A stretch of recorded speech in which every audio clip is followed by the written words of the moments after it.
Me llamo Pilar de Insausti, soy profesora titular del Departamento de Urbanismo de la Universitat Politécnica de Valencia,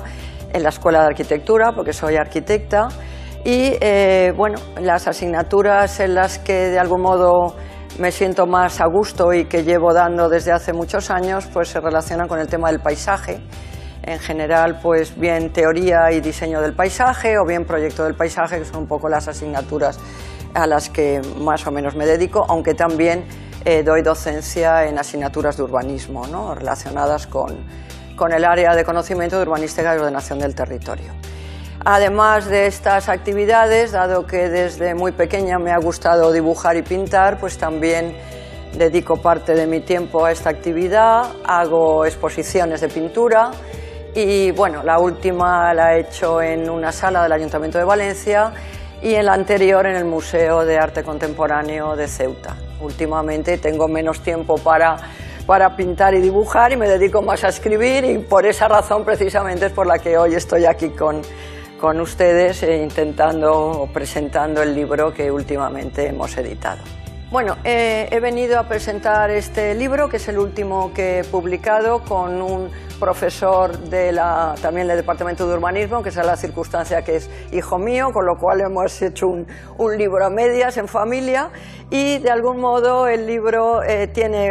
trata acerca del Palacio del Real de Valencia, y el título completo es Las familias del Palacio del Real de Valencia, claves de un plano.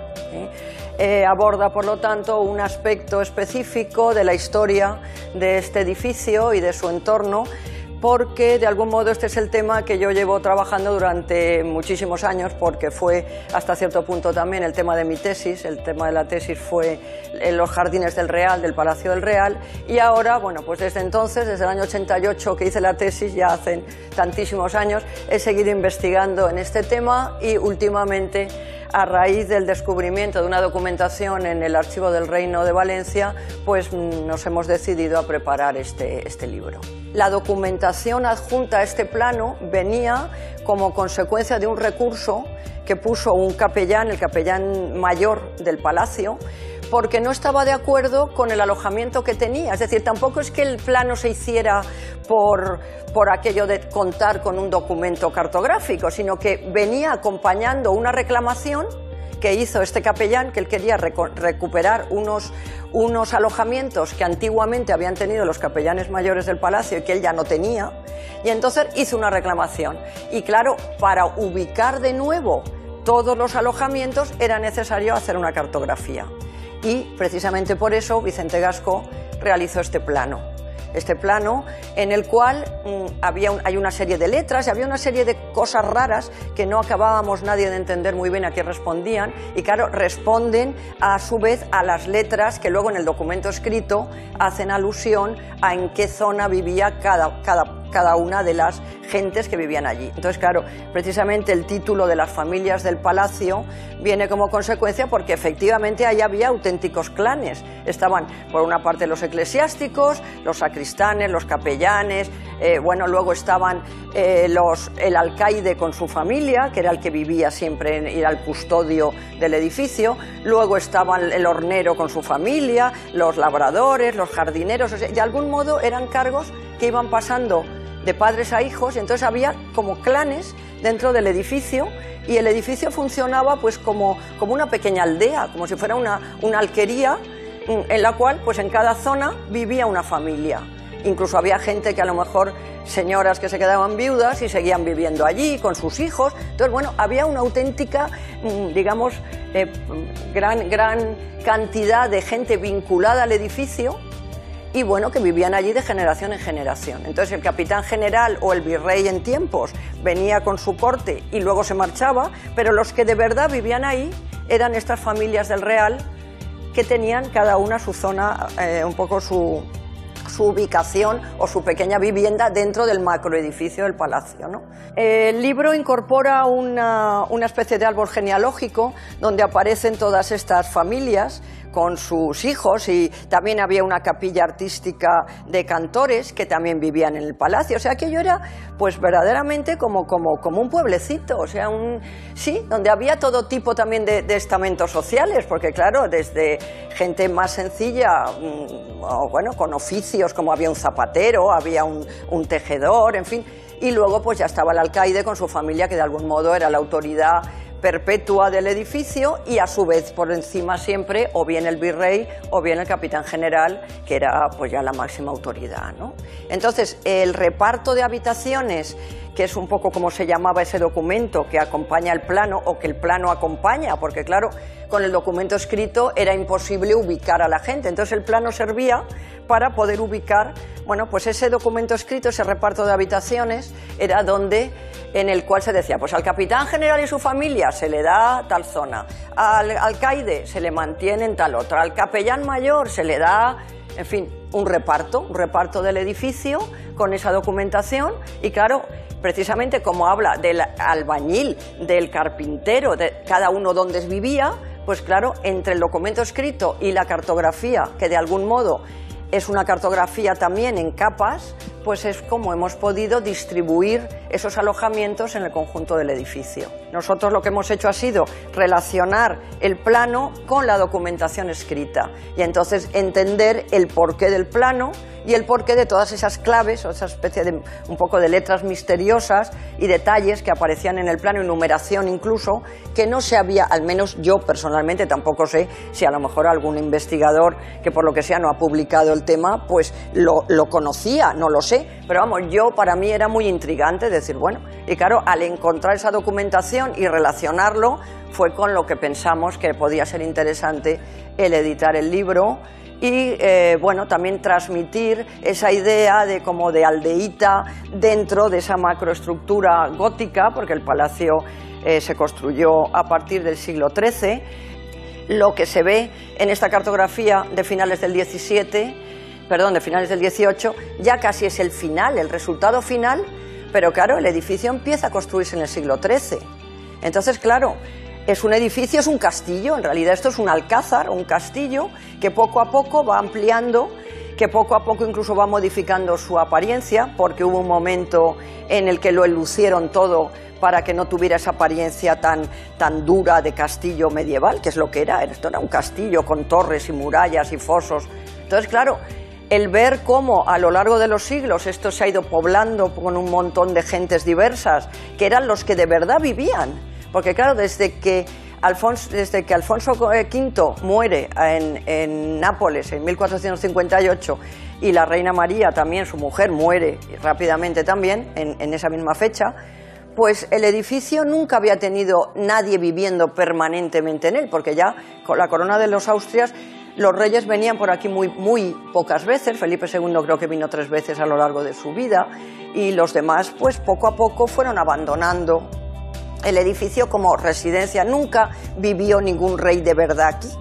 Yo creo que el libro va dirigido a todo aquel que quiera conocer algo de la historia de la ciudad y de la historia de un edificio importantísimo que, bueno, podemos pensar que dura pues casi 600 años como residencia cristiana, porque anteriormente fue una residencia árabe. Es decir, Jaime I, cuando llega a Valencia, se adjudica esta residencia para él, la toma con la idea porque la encuentra maravillosa, un lugar con huertos cerca del río, lejos de la ciudad, pero no muy demasiado lejos, es decir, era una especie como de granja, por decir así, ¿no? Ilustre. Entonces, bueno, Jaime I se queda este edificio, con lo cual, pues probablemente es del siglo XI.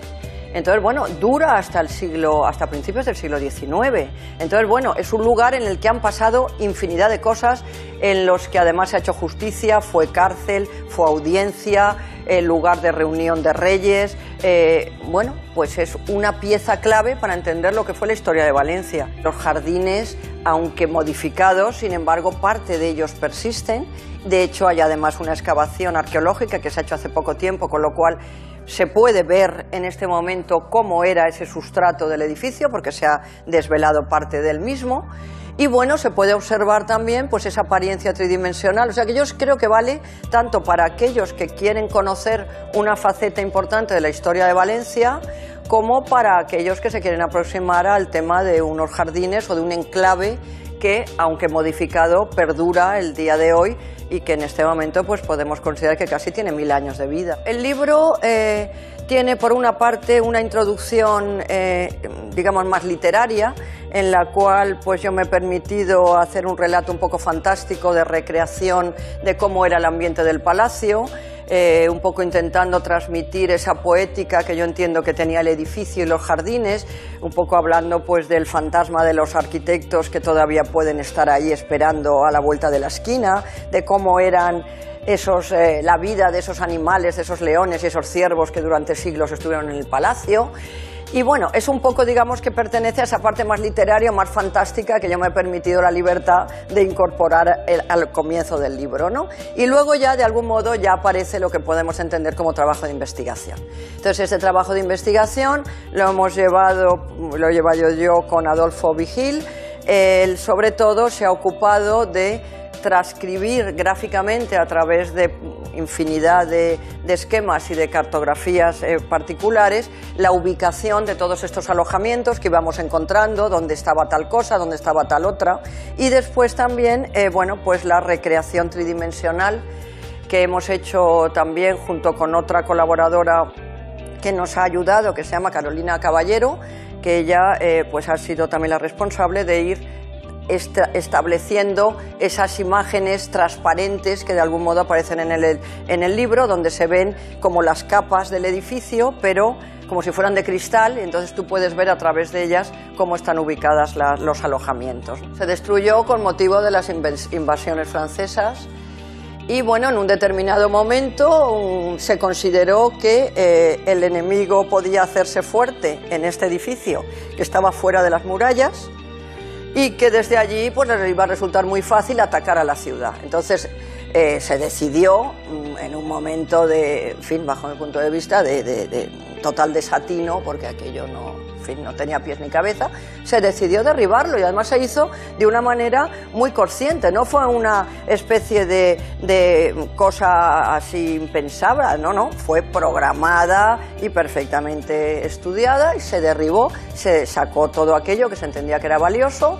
Se vendieron todos los materiales, y además existe, que yo lo tengo y lo conozco, todo, a quién se vendió todo, cómo se vendió, de qué manera se hizo. Bueno, y al final todo lo que de algún modo dice la tradición, que tampoco es que sea, probablemente tampoco es exacto, que todo aquello que no se pudo vender se amontonó en dos pequeñas montañas, que son esas que les llamaban las montañetas de Elío, del general Elío, que